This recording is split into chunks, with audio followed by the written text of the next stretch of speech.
Yo morí en Vietnam en 1968, pero lo que realmente me asusta hoy no es el recuerdo de mi corazón deteniéndose bajo el fuego de artillería en Da Nang, sino el hecho de que la mayoría de las personas que caminan hoy por las calles están muertas por dentro sin siquiera saberlo. Durante 4 minutos dejé este mundo de metal y humo para entrar en una realidad donde el tiempo no es más que una ilusión y el odio que alimentamos parece una broma de mal gusto. Lo que vi al otro lado, mientras mi sangre se escurría por el lodo de las tierras altas centrales, no fue el juicio de un Dios severo, sino el reflejo de una luz que nos une en un solo latido de corazón invisible. Si pudiera hacerte entender la paz que sentí cuando la guerra guardó silencio, jamás volverías a mirar a un enemigo con frialdad, pues entenderías que cada ataque es un fragmento de nosotros mismos. Mi nombre es Gabriel Mendoza y hoy, a los 82 años, mis manos tiemblan no solo por la edad, sino por el peso invisible de dos vidas distintas que cargo en un solo pecho.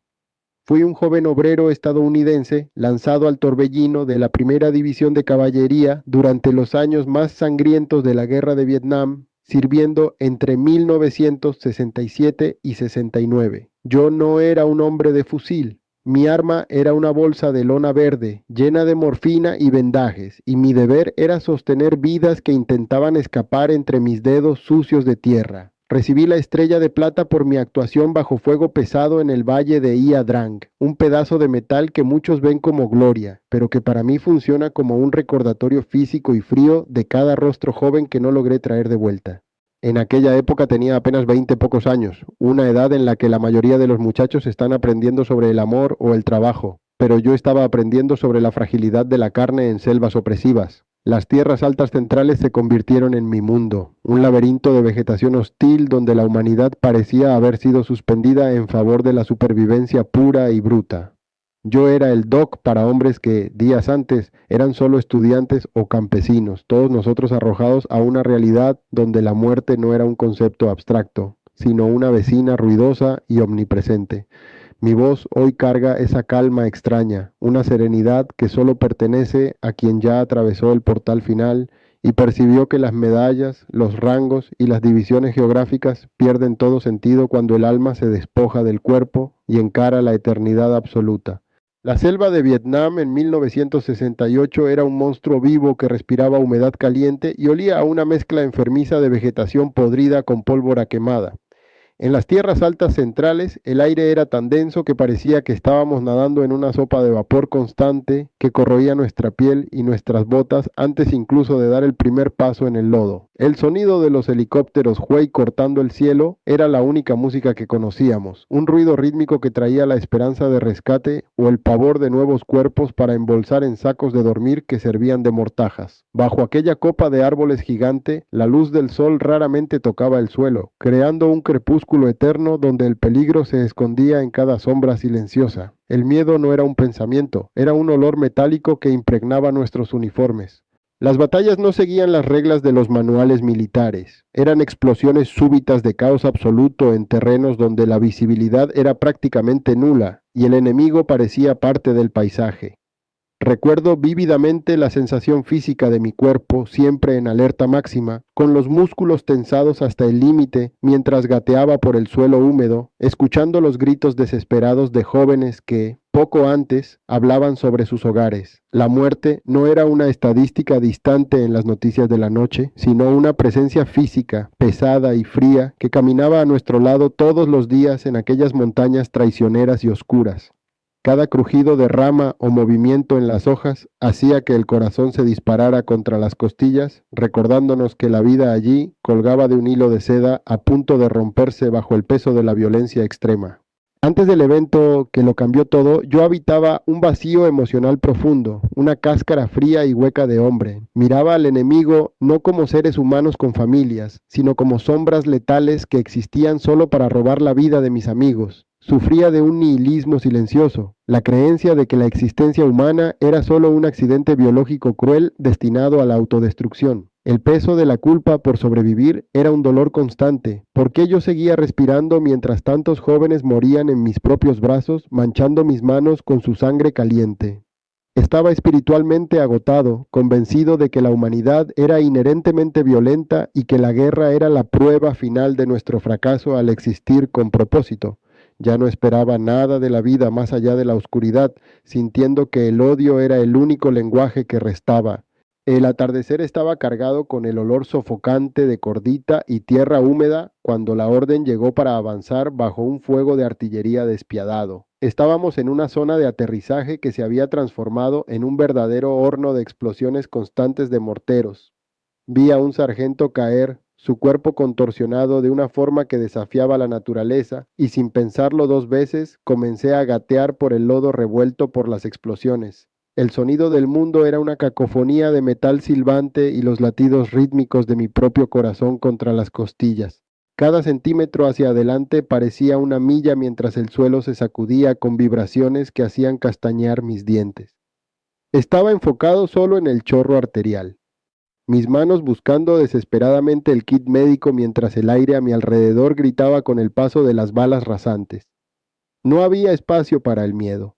Exactamente en el momento en que mis dedos tocaron el uniforme del sargento, una granada de mortero impactó el suelo a menos de 3 metros de distancia. No hubo sonido inmediato, solo un desplazamiento masivo de aire que pareció empujar mi conciencia fuera del flujo normal del tiempo. Sentí esquirlas calientes perforar mi tórax y abdomen como dientes dentados, desgarrando la carne con una furia ciega. Mis pulmones colapsaron instantáneamente, y un gusto metálico y agudo de sangre inundó mi boca, mientras la hemorragia interna iniciaba su trabajo silencioso.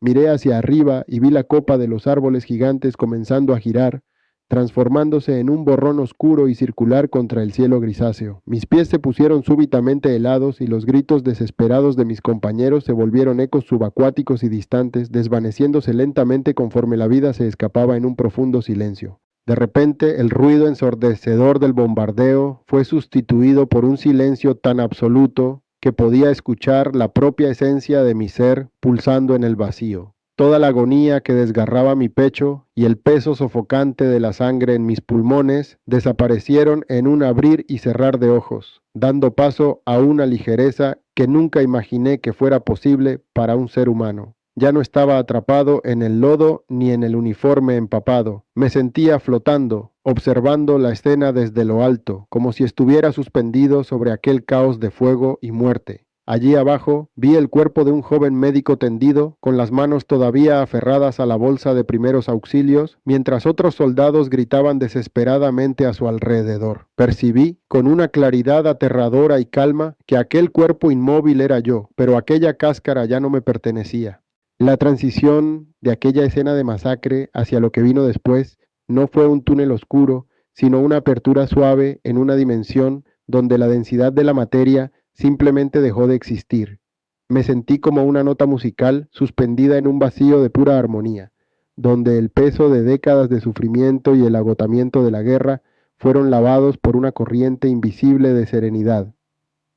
Ya no existía el Doc Gabriel Mendoza, el soldado condecorado o el hombre asustado. Yo era solo una conciencia pura, flotando en un estado de gracia que las palabras humanas apenas logran arañar la superficie. El tiempo, que antes me esclavizaba con segundos de pavor en el campo de batalla, se disolvió en un ahora eterno y vasto, donde el principio y el fin se encontraban en un abrazo perfecto y silencioso, preparándome para lo que estaba por venir. Fui entonces envuelto por una luminosidad que no emanaba de un punto específico, sino que parecía ser la propia sustancia de aquel lugar sagrado e infinito. Era una luz que no hería los ojos, una claridad viva y consciente que pulsaba con una inteligencia tan profunda que hacía que toda la ciencia humana pareciera un susurro infantil.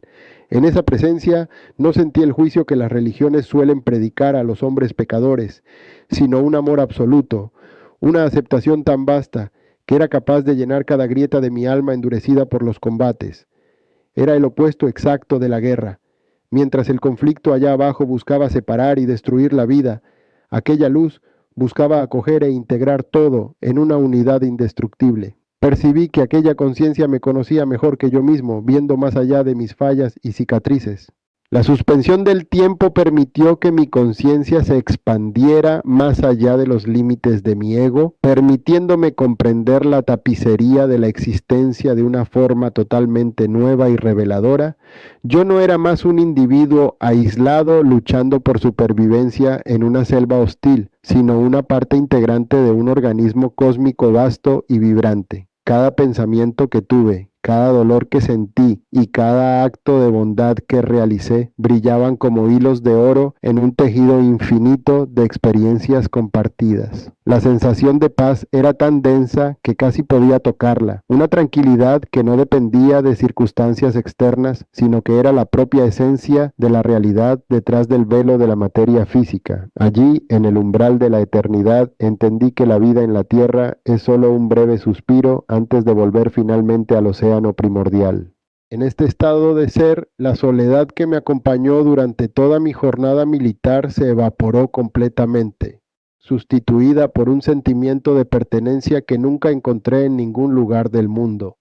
Me sentí en casa, pero no en una casa hecha de ladrillos o recuerdos geográficos, sino en un hogar espiritual donde todas las preguntas eran respondidas por el simple acto de existir.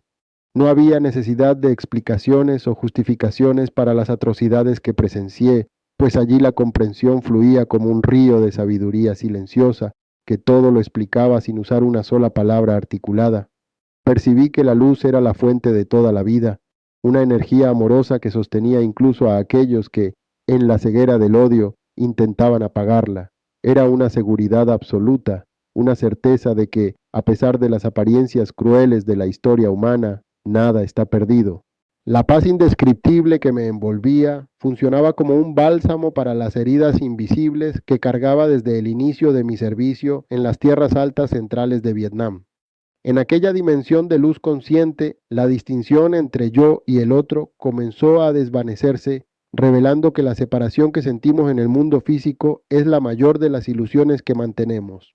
Yo era la luz, y la luz era yo, en una danza de conciencia pura que trascendía cualquier dogma religioso o filosofía política que yo hubiera estudiado. Era un amor que no pedía nada a cambio, una fuerza fundamental que movía las estrellas y animaba el latir de las alas de un pájaro con la misma intensidad y cuidado. Estaba sumergido en el corazón del universo, donde el conflicto es imposible y la armonía es la única ley que gobierna la vastedad infinita. Dentro de aquella luz, mi vida comenzó a desarrollarse no como una película en una pantalla, sino como un torrente de sentimientos vívidos que no podía evitar. Vi los rostros de cada muchacho que sostuve en mis brazos mientras su vida se escapaba en el lodo de Ia Drang. Vi claramente el miedo en los ojos de Miller y la última oración silenciosa de Thompson, pero esta vez no sentí solo mi frustración de médico. Sentí la transición exacta de cada uno de ellos. Vi cada herida que intenté cerrar desesperadamente y comprendí que en aquel nivel espiritual elevado no existía el fracaso que me atormentaba en la tierra. Su muerte no fue un fin trágico y sin sentido, sino una liberación necesaria de aquel pesadilla de metal y humo que creamos colectivamente. Cada grito que escuché hizo eco cargado de una comprensión profunda sobre el propósito. La revisión de la vida me llevó más allá de mis amigos. Me forzó a encarar las caras de aquellos que llamaba enemigos en las selvas oscuras. Vi al soldado norvietnamita que ignoré herido en el campo de batalla, y esta vez sentí el impacto real de mi indiferencia como si fuera una herida profunda en mi propio ser. Sentí la agonía de su madre, a kilómetros de allí, esperando a un hijo que nunca volvería, y percibí que la bala que lo alcanzó atravesó el corazón de toda nuestra humanidad. Comprendí que el odio que cultivaba era solo una ceguera necesaria para sostener la máquina de la guerra, pero allí, bajo la luz de la verdad absoluta, el enemigo era mi propio hermano. La violencia física que presencié generaba ondas de sufrimiento que se extendían mucho más allá de la selva, conectando nuestras almas para siempre. La comprensión que descendió sobre mí en aquella luz no estaba hecha de palabras, sino de una claridad abrumadora sobre nuestra interconectividad radical. Percibí con una nitidez que la mente humana común no logra procesar que toda la humanidad funciona como un único e inmenso organismo vivo, que está constantemente hiriéndose a sí mismo por no reconocer su propia unidad esencial. Las guerras que libramos en las selvas o en las ciudades no comienzan con el disparo del primer fusil, sino en el campo fértil del pensamiento egoísta, mucho antes de que cualquier arma sea fabricada. El odio es una energía extraña e invasiva, algo que no pertenece a nuestra naturaleza real y profunda, sino que cultivamos como si fuera un escudo necesario. Vi que, al atacar al supuesto enemigo, solo estaba clavando una daga en mi propio pecho colectivo, ignorando la verdad. El mensaje central que recibí fue que el valor real de una existencia no reside en las medallas que acumulamos, en las banderas que defendemos o en las conquistas que el mundo celebra, sino en nuestra capacidad de ser canales para aquella conciencia amorosa e infinita. Entendí que la vida es una oportunidad breve y extremadamente sagrada para aprender a amar bajo las condiciones más difíciles y desafiantes que la materia puede ofrecer. El perdón, que antes veía como un acto de caridad difícil hacia alguien que nos lastimó, se reveló allí como la única forma de liberación real para nosotros mismos. En el nivel espiritual más elevado, descubrí que no existe el otro. Herir a alguien es literalmente herir la fuente de donde todos venimos. Esta verdad disolvió cualquier rastro de juicio en mí, dejando solo una compasión profunda por todos los perdidos. El regreso a la vida física fue un choque brutal. Una sensación de ser jalado por un imán gigante de vuelta a un traje de plomo caliente y apretado. Desperté con el impacto violento de un desfibrilador en un hospital de campaña improvisado en Da Nang, después de 4 minutos de silencio total de mis signos vitales. El dolor físico volvió instantáneamente, como un incendio devorando mis nervios, un contraste terrible con la paz absoluta que acababa de dejar. Sentí el peso abrumador de la gravedad sobre mis huesos y el gusto amargo de medicinas en la garganta, mientras el brillo de las lámparas hería mis ojos desacostumbrados a la luz artificial. Los médicos y enfermeros corrían a mi alrededor en un frenesí de actividad técnica, celebrando mi vuelta como un milagro médico, sin percibir que estaba sintiendo la agonía de ser reintegrado a la materia. Pasé semanas en un silencio profundo en las salas de recuperación, observando el techo e intentando procesar la inmensidad de lo que había sucedido. Mientras los oficiales elogiaban mi valentía y los médicos discutían mi supervivencia improbable, sentía que acababa de dejar mi verdadero hogar para regresar a un exilio frío y ruidoso. La densidad de la realidad física parecía casi insoportable. Cada movimiento era un esfuerzo, cada respiración un recordatorio de mi finitud. Miraba a los otros heridos a mi alrededor y no veía solo pacientes, sino almas atrapadas en cuerpos rotos por la misma ilusión de odio que casi me destruye. Era imposible verbalizar para cualquier persona allí que la muerte no era el fin, sino el despertar de una pesadilla colectiva de la cual yo había sido temporalmente rescatado para cumplir una misión que no comprendía. La vuelta de Vietnam no fue solo el fin de un servicio militar, sino el nacimiento de una nueva existencia dentro de la misma piel envejecida. Nunca más pude odiar a nadie, ni siquiera a aquellos que el mundo señalaba como enemigos, pues la luz que conocí en el umbral de la muerte disolvió todas mis barreras internas. Perdí completamente el miedo a morir, lo que me confirió una valentía serena y extraña, que los demás frecuentemente confundían con indiferencia, pero que era en realidad una paz profunda. Mi visión política y nacionalista se derritió, dando lugar a una mirada que reconoce en cada ser humano un fragmento de aquella luz infinita que me acogió. Mi antigua culpa fue finalmente resignificada. Entendí que mi misión no era solo salvar cuerpos heridos con vendajes, sino ser un testimonio vivo de la armonía que reside más allá del conflicto. Hoy, cuando miro el mundo moderno a través de la ventana de mi casa o por las pantallas brillantes que todos cargan, siento una tristeza profunda, pero cargada de una compasión infinita. Percibo que las personas están librando guerras dentro de sus propias salas de estar, usando palabras afiladas como munición real para herir a quienes deberían amar. Veo en la polarización política y en las discusiones agresivas de las redes sociales el exacto mismo mecanismo psicológico que vi en la selva en 1968, la deshumanización del otro. Nos hemos vuelto gigantes tecnológicos, pero permanecemos analfabetos espirituales ignorando que el odio cotidiano que destilamos es el semillero invisible de futuras devastaciones globales. Si estás peleado con alguien hoy, resuelve eso ahora. No dejes que el orgullo gane. Si hay alguien con quien no hablas, llámalo hoy mismo. La guerra nunca termina verdaderamente mientras haya la ilusión de separación pulsando dentro del corazón humano, escondida bajo capas de certezas ideológicas y banderas nacionales.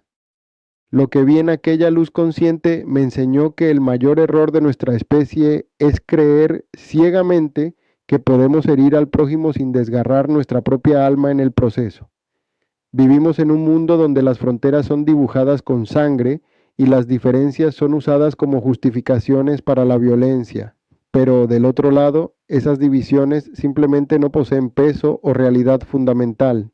Cada palabra de odio que lanzas contra alguien es una semilla de destrucción que florecerá en tu propio camino, pues somos todos parte de una única tapicería vibrante. La verdadera batalla no ocurre en los campos de arroz, sino en el silencio de tu propia mente, donde eliges la compasión. Entiendan que la vida es una oportunidad breve, frágil e increíblemente sagrada para aprender a amar y a perdonar bajo las condiciones más difíciles que la existencia material nos puede imponer. Les imploro que depongan sus armas mentales, sus juicios apresurados y sus certezas absolutas que sirven solo para construir muros entre hermanos. Detrás de cada máscara de enemigo, de cada adversario político o de cada extraño que ignoras en las calles, existe exactamente la misma luz consciente que vi brillar en el umbral de mi propia muerte. Esa luz no está en algún lugar distante en las estrellas, sino que espera pacientemente que dejemos de luchar contra fantasmas creados por nuestro propio ego herido. Elijan el amor mientras aún hay tiempo, pues al final de todo, cuando las luces de este mundo se apaguen, lo único que llevarán será su bondad. Si esta historia te tocó de alguna forma y crees que más personas necesitan escuchar este mensaje de paz y humanidad, suscríbete al canal para acompañar otros testimonios reales que también merecen ser recordados y reflexionados.